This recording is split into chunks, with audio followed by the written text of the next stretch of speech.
नमस्कार दोस्तों, श्री राम कथा हजारों वर्षों से सुनी और सुनाई जा रही है। क्या कभी किसी ने सोचा है हजारों वर्षों बाद भी श्री राम कथा प्रासंगिक क्यों बनी हुई है?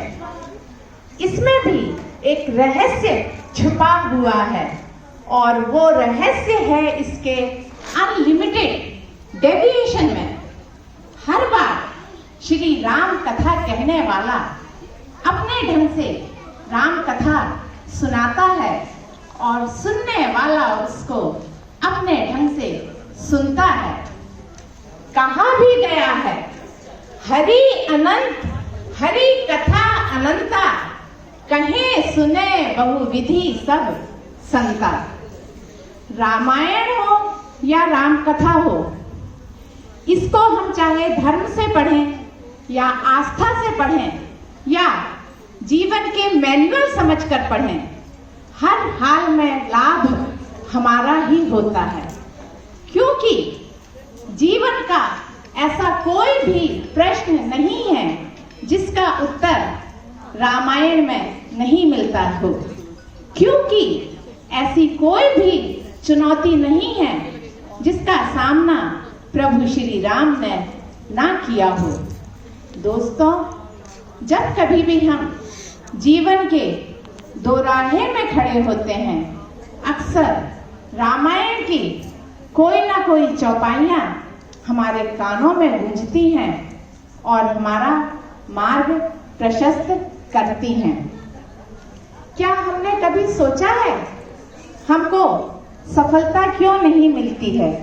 क्योंकि हम संकल्पबद्ध नहीं होते हैं। इस प्रश्न का उत्तर हम श्री सूर्यकांत त्रिपाठी निराला जी की कविता राम की शक्ति पूजा के माध्यम से बहुत अच्छे से समझ सकते हैं।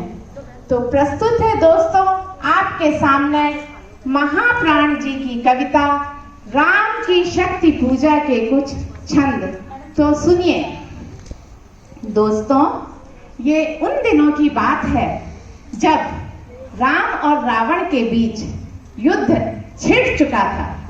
लड़ाई बराबरी की थी। एक ओर तीनों लोकों का विजेता रावण, तो दूसरे ओर 16 कलाओं के स्वामी प्रभु श्री राम।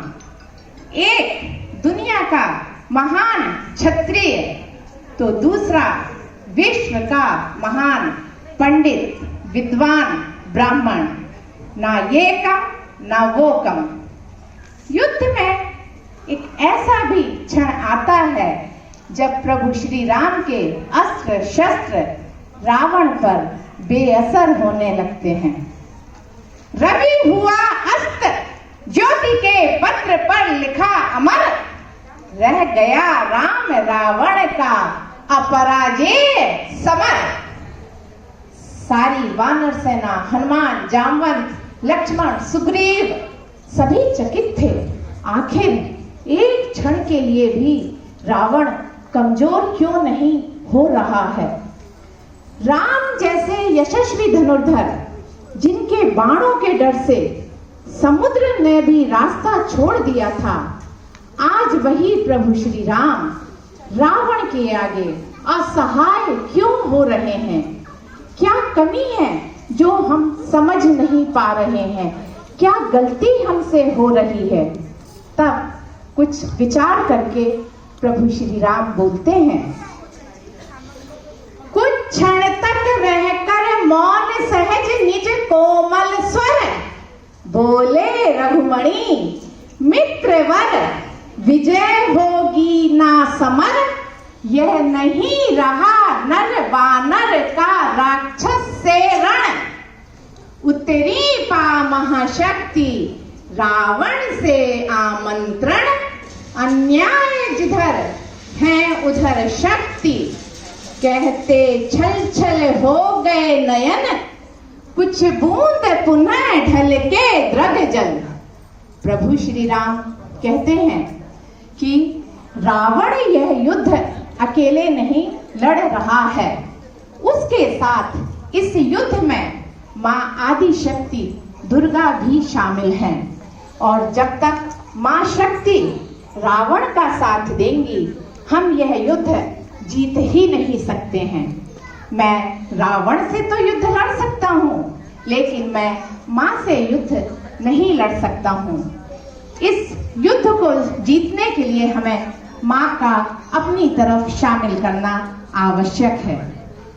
जामवंत जी जो परम विद्वान थे, प्रभु की ओर देखकर बोलते हैं, विचलित होने का नहीं देखता मैं कारण, हे पुरुष से तुम भी यह शक्ति करो धारण।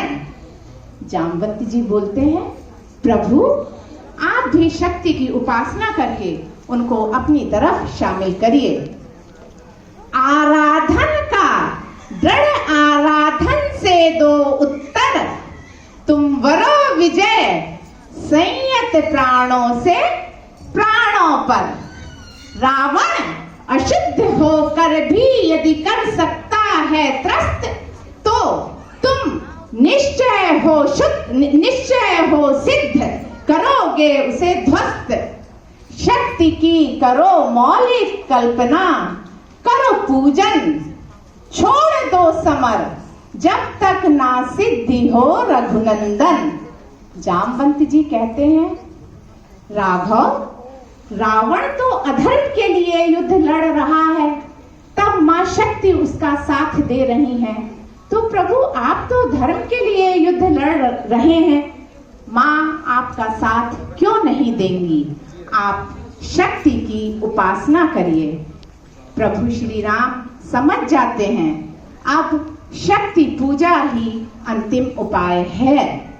प्रभु श्री राम हनुमान जी को बुलाते हैं और कहते हैं, चाहिए हमें 108 कपि इंदीवर, कम से कम अधिक और सुंदर। प्रभु श्री राम बोलते हैं, हनुमान जी हमको पूजा के लिए 108 इंदीवर यानी कि नीले रंग के कमल, नील कमल चाहिए हैं। प्रभु हनुमान जी जाते हैं और प्रभु के लिए 108 नील कमल लेकर आते हैं। प्रभु विधिवत मंत्रोच्चार के साथ अपनी पूजा शुरू कर देते हैं। एक एक करके जब करते जाते, एक एक करके नील कमल चढ़ाते जाते। इस तरह से प्रभु श्री राम को विधिवत मंत्रोच्चार के साथ पूजा करते करते 5 दिन बीत जाते हैं। क्रम क्रम से पार हुए राघव के 5 दिवस, चक्र से चक्र मन बढ़ता गया ऊर्ध्व निर्लस। कर जब पूरा कर एक चढ़ाते इंदीवर, निज पुरुष चरण इस भांति रहे हैं पूरा कर। इस तरह प्रभु श्री राम की पूजा अनवरत चलती रहती है। अब जब अंतिम 108वें नील कमल चढ़ाने की बारी आती है, तो माँ आदि शक्ति दुर्गा सोचती हैं, क्या सचमुच में प्रभु मुझे प्रसन्न करना चाहते हैं? क्या सच में प्रभु का संकल्प अटल है, अचल है? यह तो तभी पता चलेगा जब मैं प्रभु की परीक्षा लूंगी। तो माँ सोचती हैं, क्यों ना आधी रात में साकार होकर प्रभु का पूजा का अंतिम 108वां नील कमल गायब कर दिया जाए। तो माँ आधी रात में साकार होती हैं और प्रभु का पूजा का 108वां अंतिम नील कमल छिपा देती हैं। रह गया एक इंदीवर, मन देखता पार, प्रायः करने हुआ दुर्ग जो सहस्त्रार। दुप्रहर रात्रि साकार हुई दुर्गा छिपकर, हंस उठा ले गई पूजा का प्रिय इंदीवर। अब जब अंतिम जप की बारी आती है, अंतिम नील कमल चढ़ाने की बारी आती है, तो प्रभु श्री राम अपना हाथ आगे बढ़ाते हैं। उनके हाथ में नील कमल नहीं आता है। यह अंतिम जप ध्यान में देखते चरण युगल, राम ने बढ़ाया कर लेने को नील कमल, कुछ लगा न हाथ, हुआ सहसा स्थिर मन चंचल। ध्यान की भूमि से उतरे, खोले पलक विमल। प्रभु श्री राम व्याकुल हो जाते हैं, पूजा का आखिरी नीलकमल कहाँ चला गया? अब मैं आधी रात में नीलकमल कहाँ से लाऊंगा? पूजा का समय निकला जा रहा है और यदि मैं पूजा छोड़कर उठूंगा तो शक्ति पूजा भंग होगी, और शक्ति पूजा भंग होने का मतलब है माँ आदि शक्ति दुर्गा का प्रसन्न होने की जगह कुपित हो जाना। प्रभु के लिए तो यह जीवन मरण का प्रश्न था। प्रभु की दोनों आंखों से आंसू आ जाते हैं। देखा वह रिक्त स्थान, यह जप का पूर्ण समय। आसन छोड़ना असिद्धि, भर गए नयन द्वय। धिक जीवन को जो पाता ही आया विरोध। धिक साधन जिसके लिए सदा ही किया शोध। जानकी हाय उद्धार प्रिया का हो न सका। वह एक और मन रहा राम का जो न थका। प्रभु श्री राम भाव विह्वल होकर बोलते हैं, जानकी क्या मैं अब आपको कभी रावण से मुक्त नहीं करा पाऊंगा? जो स्वयंवर में मैंने वचन दिए थे, दुख हो सुख हो यश हो अपयश हो, सदा आपका साथ निभाऊंगा। अब क्या होगा? अचानक संकट की इस घड़ी में प्रभु श्री राम को एक उपाय सूझता है और वे कहते हैं, यह है उपाय। कह उठे राम जो मंद्रित घन।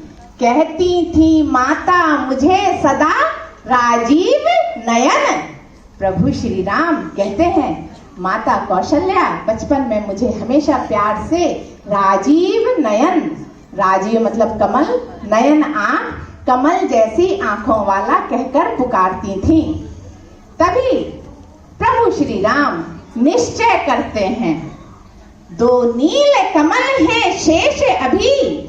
यह पुरुष चरण पूरा करता हूँ देकर माता एक नयन।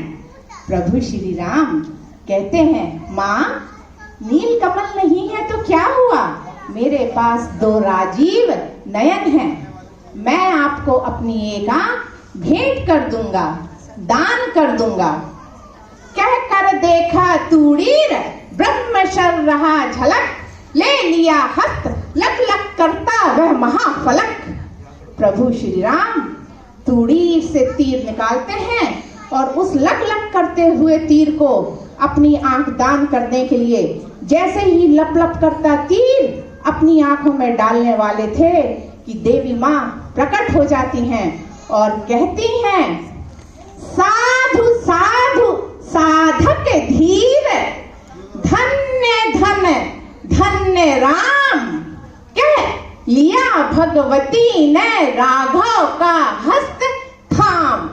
देवी माँ प्रकट होकर प्रभु को आशीर्वाद देती हैं, उनका हाथ थाम लेती हैं और कहती हैं, प्रभु आप अपनी परीक्षा में सफल हुए। अब देवी माँ के सामने एक ऐसा हठयोगी, एक ऐसा सिद्ध पुरुष, एक ऐसा अटल संकल्प का स्वामी था जिसको अपना लक्ष्य प्राप्त करने से कोई नहीं रोक सकता था। देवी माँ प्रभु को आशीर्वाद देते हुए कहती हैं, होगी जय, होगी जय, हे पुरुषोत्तम नवीन। कह महाशक्ति हुई राम के बदन में लीन। देवी माँ प्रभु को विजित होने का आशीर्वाद देते हुए उनके बदन में समा जाती हैं। यही वह क्षण था जब निश्चित हो गया था राम और रावण के इस अप्रतिम युद्ध में किसकी विजय होगी। और इस विजय की खुशी में हम हजारों वर्षों से भव्य दीपमालाओं के साथ दीपावली पर्व मनाते आ रहे हैं। हमको दोस्तों राम की संकल्पबद्धता को अपने जीवन में अपनाना चाहिए। जैसा कि मैंने शुरू में कहा था, हमारी सफलता क्यों अधूरी रह जाती है। मित्रों, कहीं ना कहीं हमारी मेहनत अधूरी रह जाती है।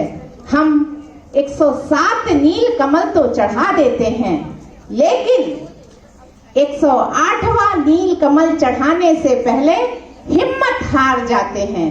धन्यवाद।